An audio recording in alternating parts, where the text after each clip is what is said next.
There it is. All right, there we go. Well, we're not going to record next week, so this is the last time I have to even think about not remembering to do that. So,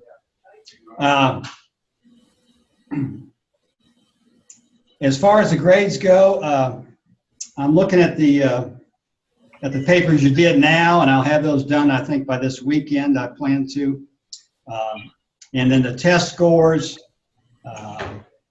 I'll make sure I have those done and your grades to you. I'm leaving the country on the 18th for about 9 days or so on a trip.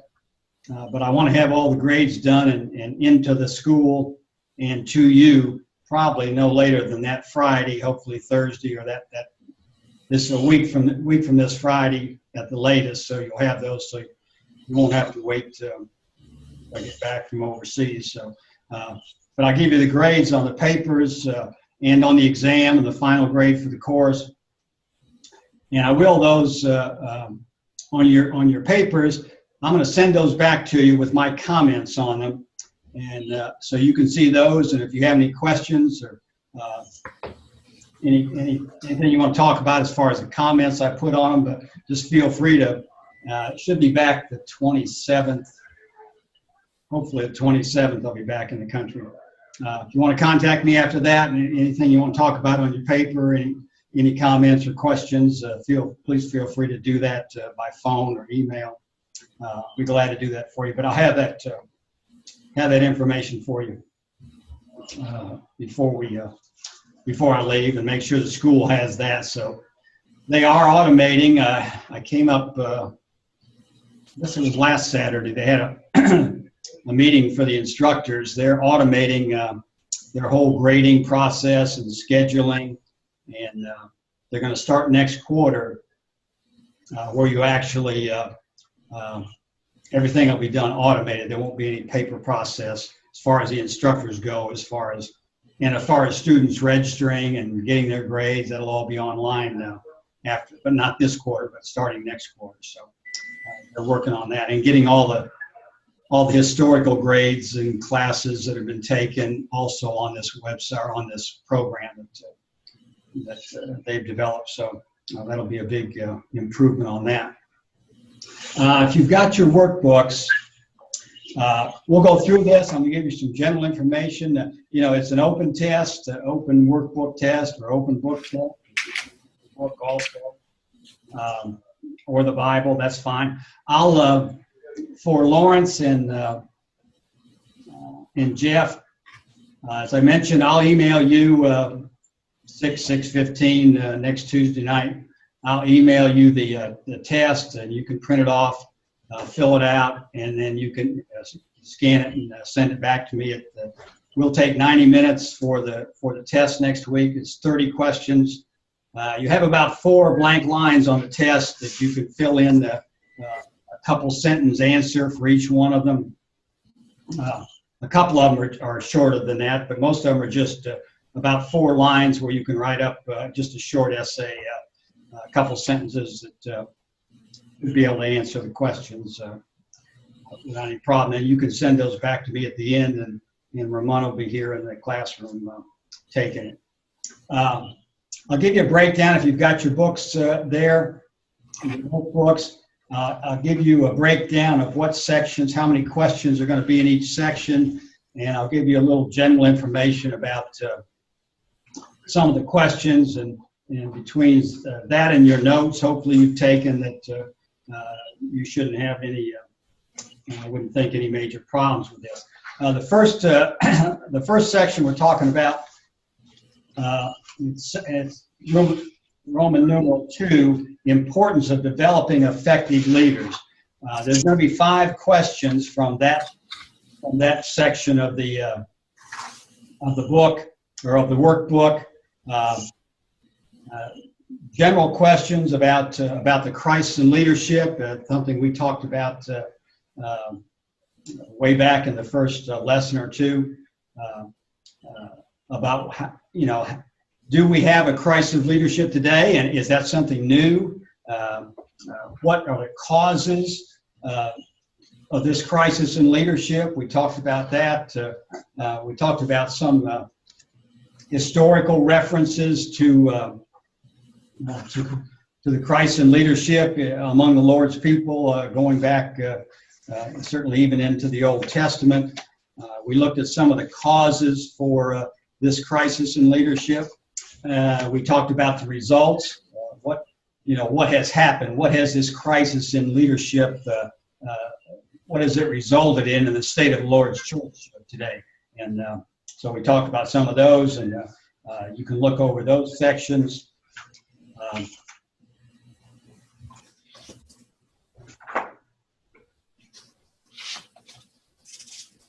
Section 3 is basics of leadership development. There's 5 questions that come from this section. We looked at the number of churches that have elders today as a percentage or numerical amount as far as the congregations in the United States, and some of the reasons why we have that percentage of churches that do not have elderships. We talked about some of the reasons for that. As far as the basics go, we had some general areas that are part of that basics of leadership development. We talked about those in that section. You should be familiar with what they are and be able to comment on those.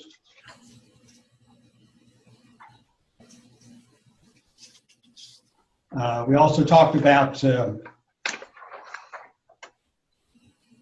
tools for leadership growth or for spiritual growth. What can we as men in the congregation, our congregations, do to grow spiritually? What are some of the tools we have available to us that can be utilized for that?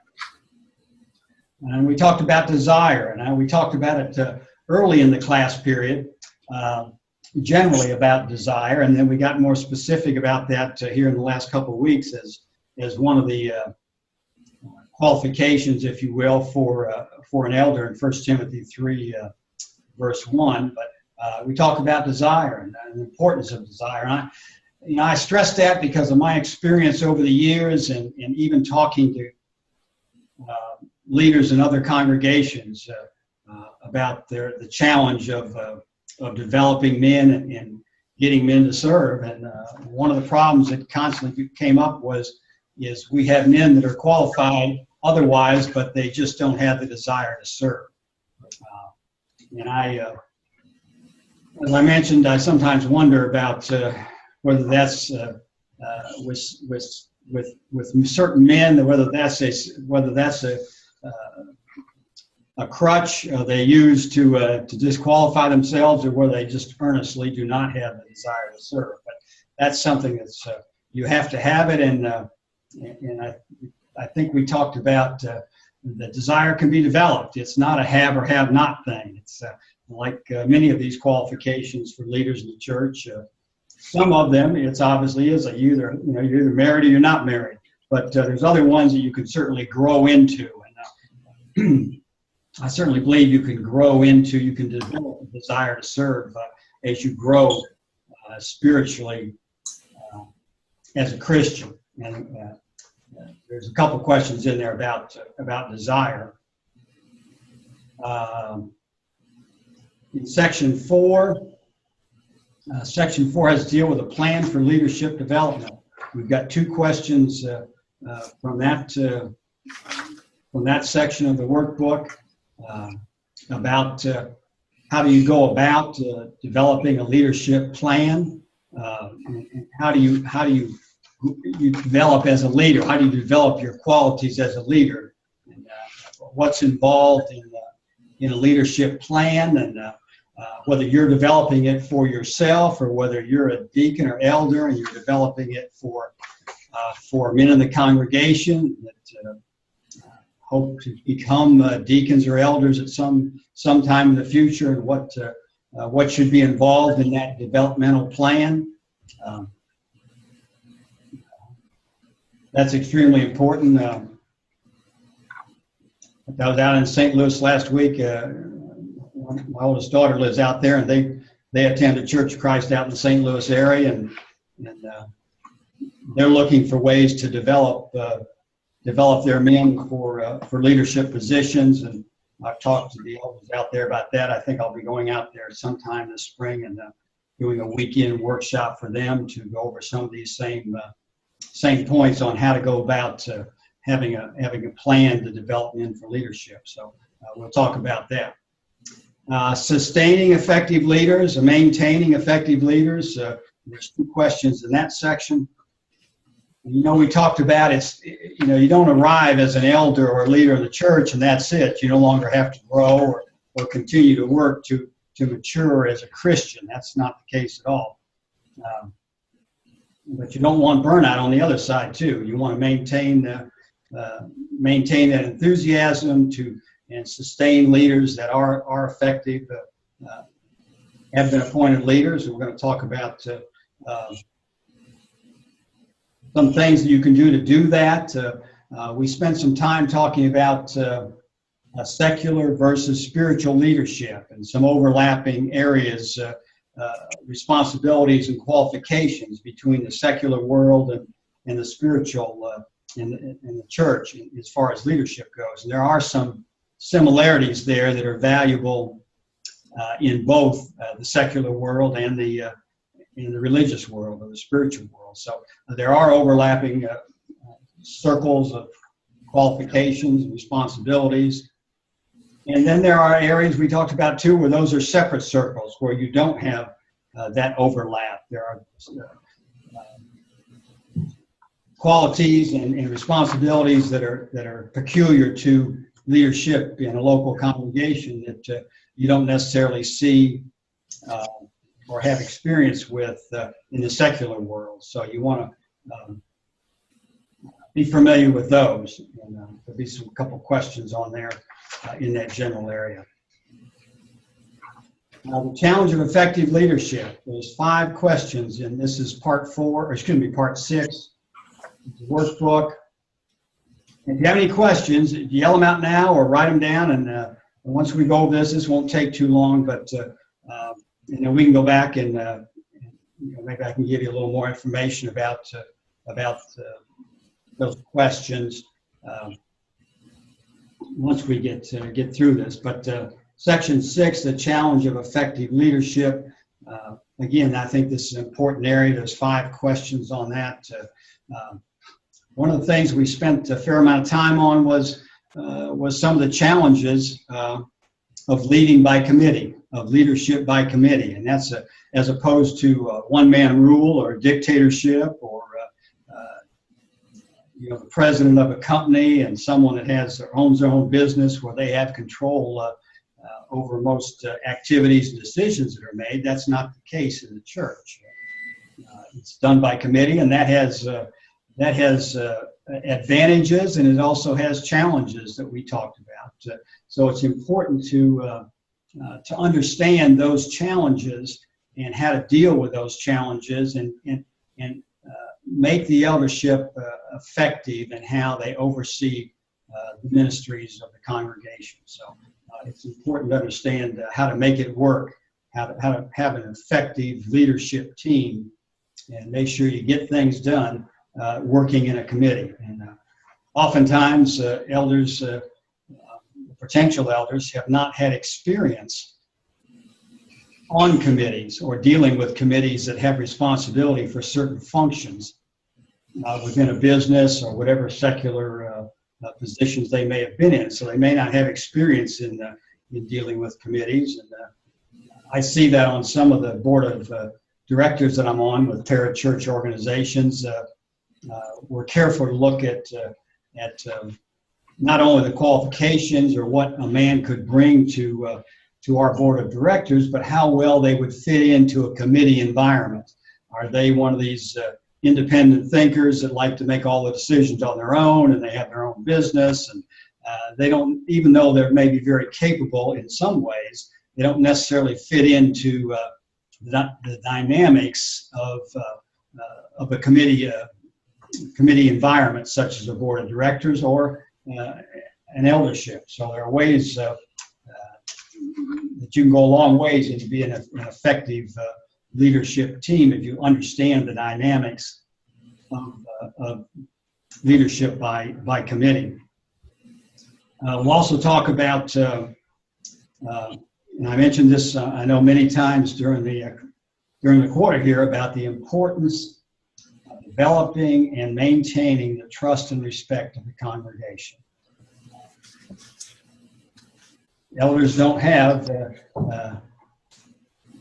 very little monetary authority over the congregation, or the power to hire and fire, other than possibly the preacher or maybe a couple of staff members.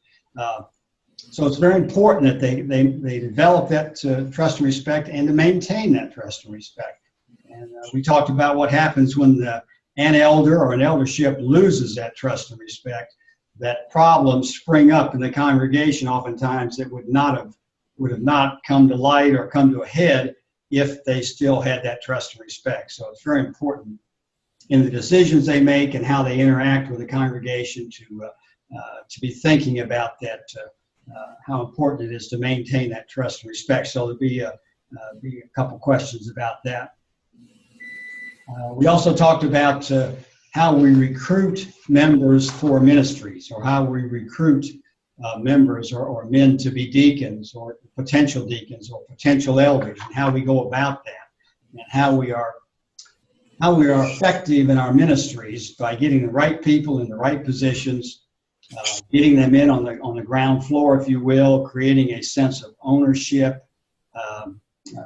in their mind about the ministry work that they're being asked to be involved with or oversee. And how do we go about finding those men and even those families? We talked about the shotgun versus the rifle approach. Shotgun is simply getting up at the pulpit and say, hey, we need somebody to take over the youth program, as opposed to the elders talking about the various men in the congregation, where their qualities and their strengths and weaknesses lie, and meeting with those men on an individual basis in a private setting, and having a heart-to-heart with them.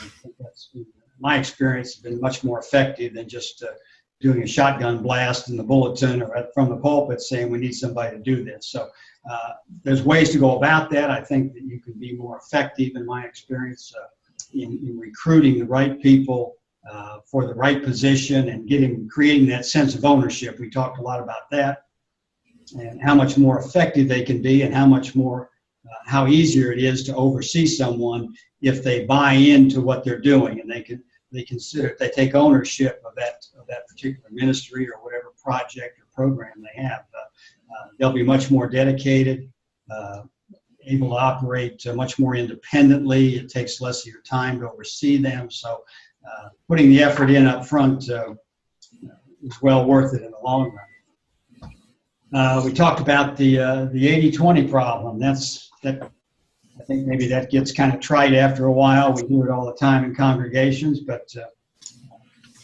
find that to be generally true in most congregations. I think the highest I've ever seen it was around 50-55% that you could honestly say were actively involved in at least one ministry.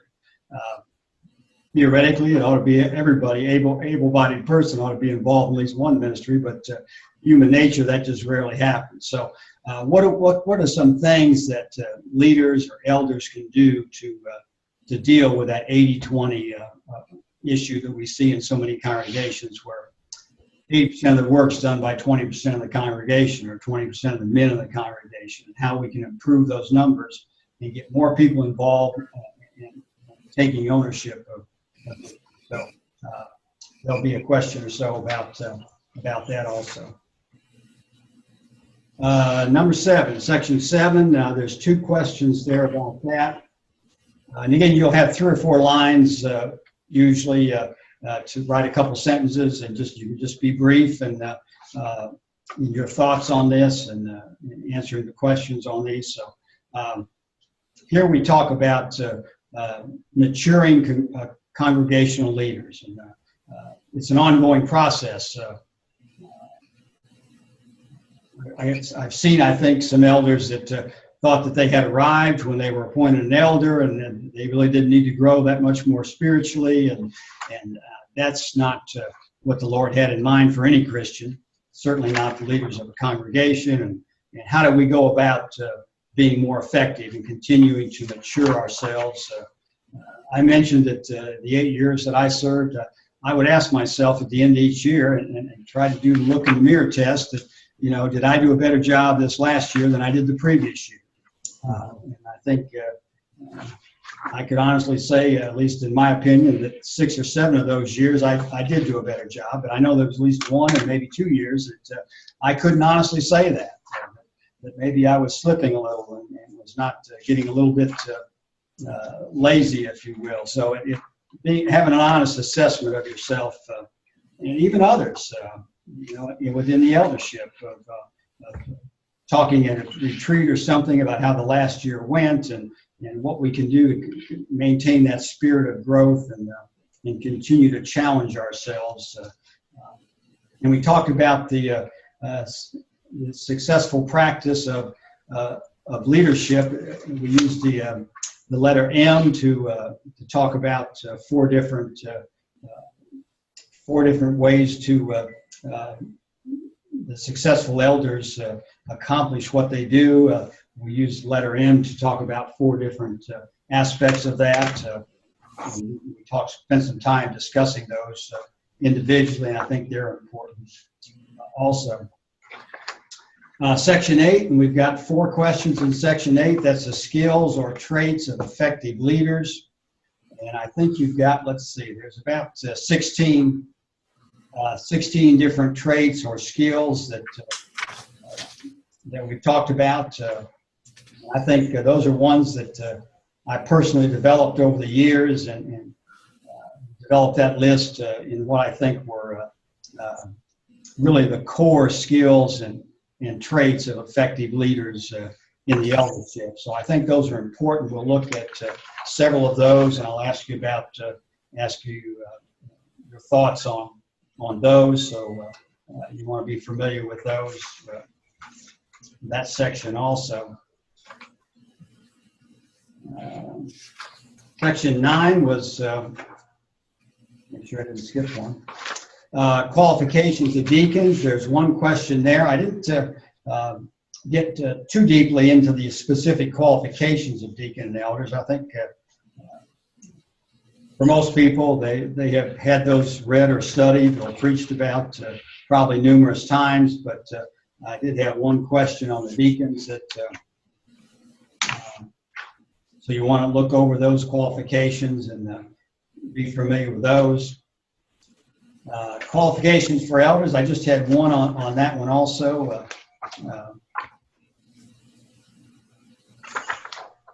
And I'll just tell you that you want to be able to discuss desire and how important that is and why it's important for a qualification for an elder. And another qualification that's in both, it's both for deacons and elders, and it's a word that could easily be misunderstood, but it's the word blameless. We talked about that, and I think oftentimes that can be misunderstood because maybe the modern day definition we think when we think about blameless, and that could be misunderstood. So it's important to understand what that means in a leader, since it is a qualifications for both deacons and elders.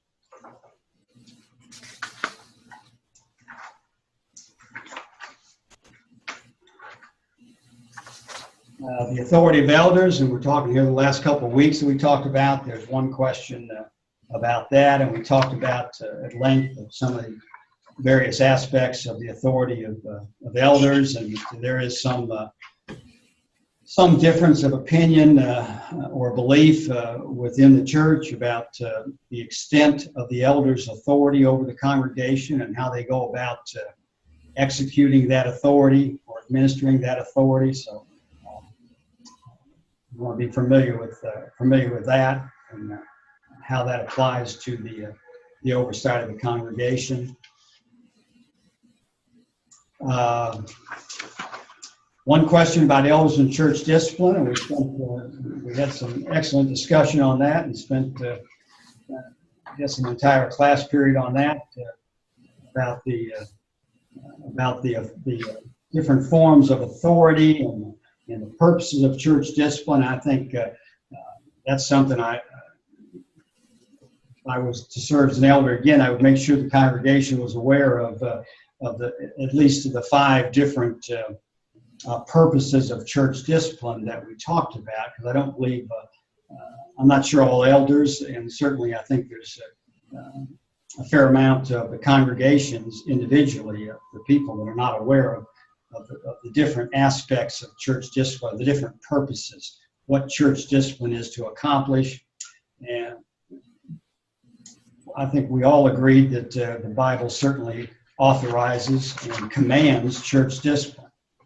The question that's not so easily answered is if it is a clear-cut demand and it does serve multiple purposes, why do so many of our congregations not practice church discipline as they should?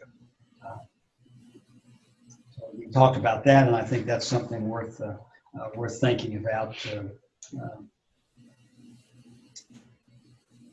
I talked about, it said Hebrews that elders are going to be what? They're going to give an account, aren't they? Yep. They're going to give an account. And if the Lord commands an elderships to do something and they don't do it, then there's going to come a day of reckoning for those individuals and for those elderships if they knowingly disobey or do not heed a command of God. And it's certainly clear-cut as far as the authority for church discipline. But we do have, I think, and it's just anecdotal, but I would guess that more than half the congregations in the Lord's church do not practice that scripturally. So you want to think about why that's the case and what could be done to improve that situation. And then there's a question on elder-preacher relations. We talked about that, I think, last week. We spent some time on that, about the different aspects of that relationship between preachers and elders. We talked about preachers being elders in addition to preachers and some aspects of that. In the different aspects of that relationship, or potential different aspects of that relationship between the eldership and the preacher. So it's important to understand, I think, for potential elders to understand that relationship and the complexity of it, and how it has a couple different, as we talked about, it had a couple different aspects, or a dual nature, if you will, of that relationship between elders and the preacher. So I think those are some important things to talk about. Okay, that's generally it. I think there's one question that doesn't specifically tie into a section or a specific item in the workbook, but it generally applies to what we talked about, so I don't think it'll be any real problem for you. Questions?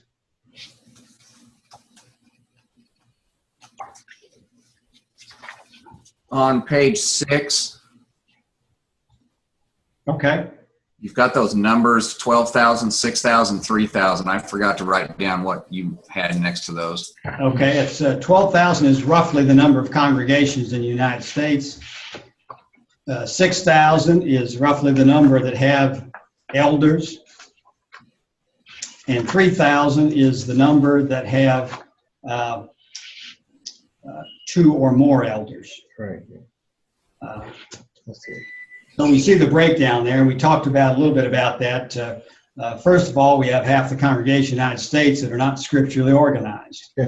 Now we know that some of those may not have men, may not have qualified men. We understand that. Some of these are very small and may not have 2 men that are qualified. We understand that, but certainly 50% is a number that's much higher than it should be as far as the number of congregations do not have elders. And the issue with only 2 elders, we know how close you are to no elders when you just have two. So that's always a question. And if you have two elders, then the next question I would ask any congregation with two elders is what are you doing to qualify additional men for the eldership? Because you're a heartbeat away from no eldership.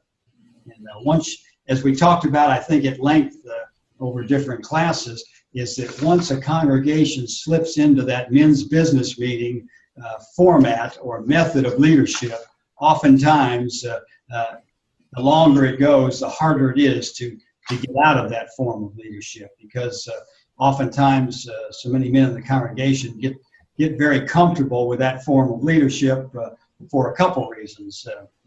One is everybody gets to have their 2 cents worth, regardless of their stature or maturity as a Christian, the men I'm talking about. And no one's held directly accountable because they're not elders. So it becomes comfortable, too comfortable in that. And it's oftentimes difficult for 2 men to be separated or step up or be nominated to step up above that group of men, that men's leadership meeting or business meeting, and to take authority and control the congregation. So, and we talked about why is that the case? Aside from the fact that small congregations exist and may not have qualified men, what about all the congregations that have potentially qualified men, may have had elderships in the past, but do not have them now? And we talked about why that is and what can be done to improve those numbers in the future, because it's certainly not the way the Lord anticipated that the leadership of the congregation be handled. So that's an important point. Any other questions or pages or particular items? Lawrence, if you want to type something, I'll make sure I look down here and make sure you're get to any questions you might have.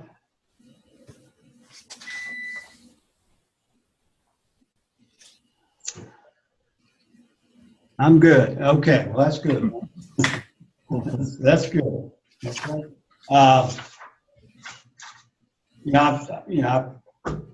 If you do have something of a general nature and it doesn't come up tonight, you want to call me or email me between now and next Tuesday, certainly feel free to do that. If I think it's too much information for you, I'll let you know, but I'll be glad to hopefully clarify any questions you may have on that. We can bring our notebook and use our notebook in our book. You can use your book and your notebook, your Bible. 30 questions. 30 questions. You have 90 minutes. You can figure 3 minutes a question roughly. Some may take a little longer, some less. Some will be pretty quick. I think and I'm not going to mix the questions up. The questions will follow along in the notebook. Okay. So I thought about doing that, but I thought, well, I may have to try to trip us up. I may have to give you 4 hours to take the test if I did that rather than 90 minutes. So I decided not to do that. So it does follow along pretty much the way the workbook's set up. So I think it'll depend, and you may want to look at those particular chapters in the book.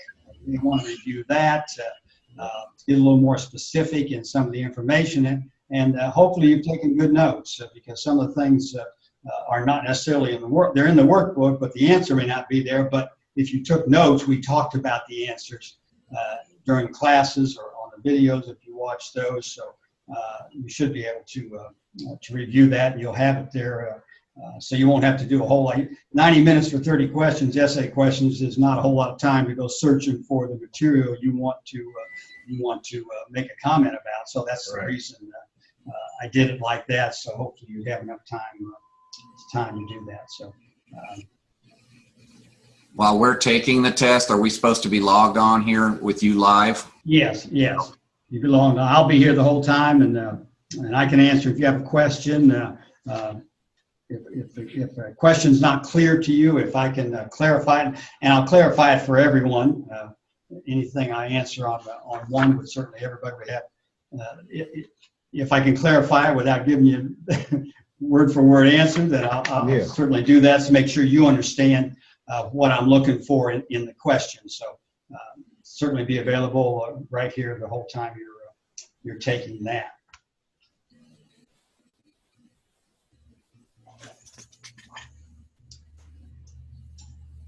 Anything else? Anything that comes up? Like I said, if something comes up when you're reviewing your material or studying for this week, and you're not sure about something, please just call me anytime.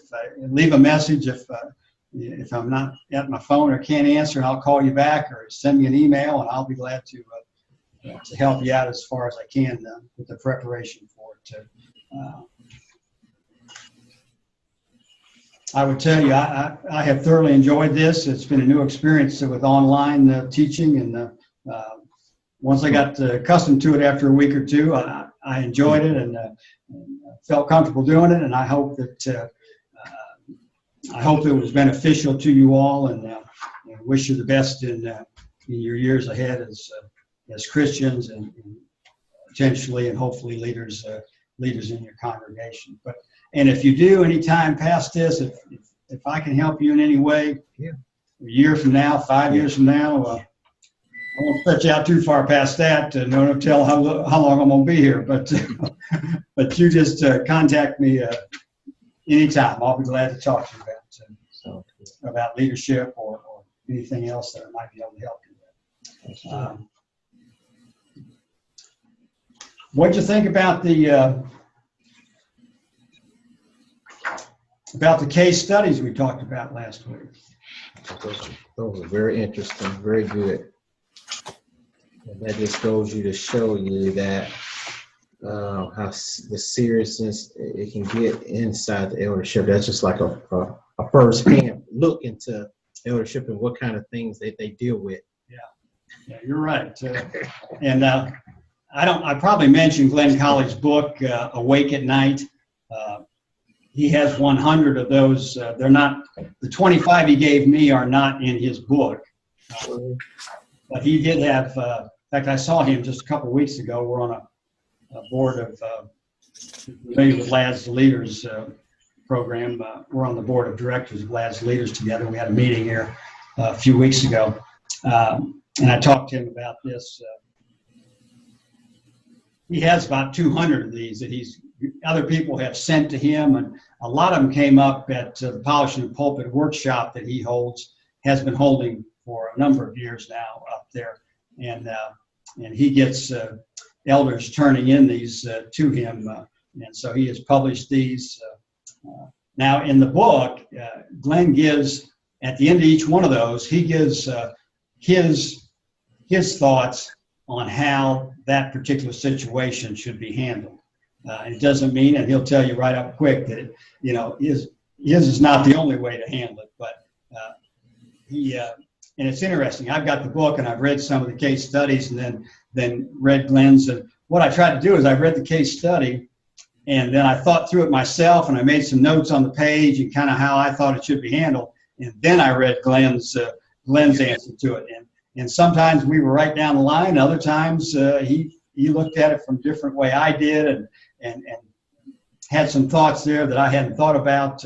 So it's very interesting book if you want to see more of those and how those things are handled. So I thought it was, we had some really good discussions. And I know some of the elders at Buford where I serve, they go to the Polishing the Pulpit each year, and they have, last several years, have set in on Glenn Colley's workshop. And they just come out shaking their heads every time they come out of that. They set them up with about 4 or 5 men at a table, and then they have, I don't know how many tables, depending on how many men there are in that session.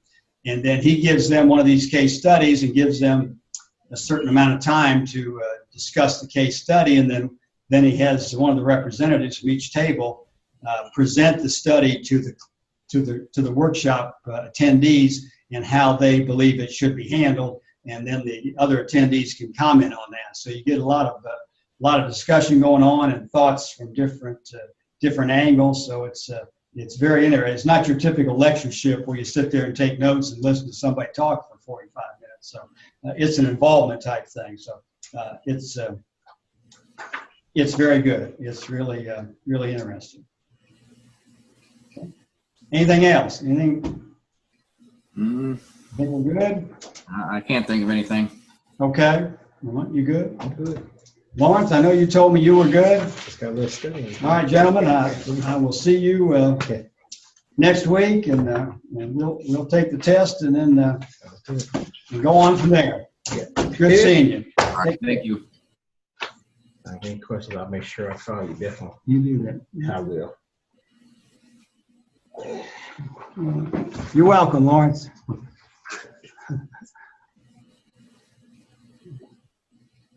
I gotta remember to turn this thing off. Oh, yeah.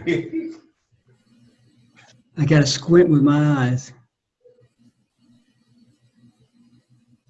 Well, I can't see it.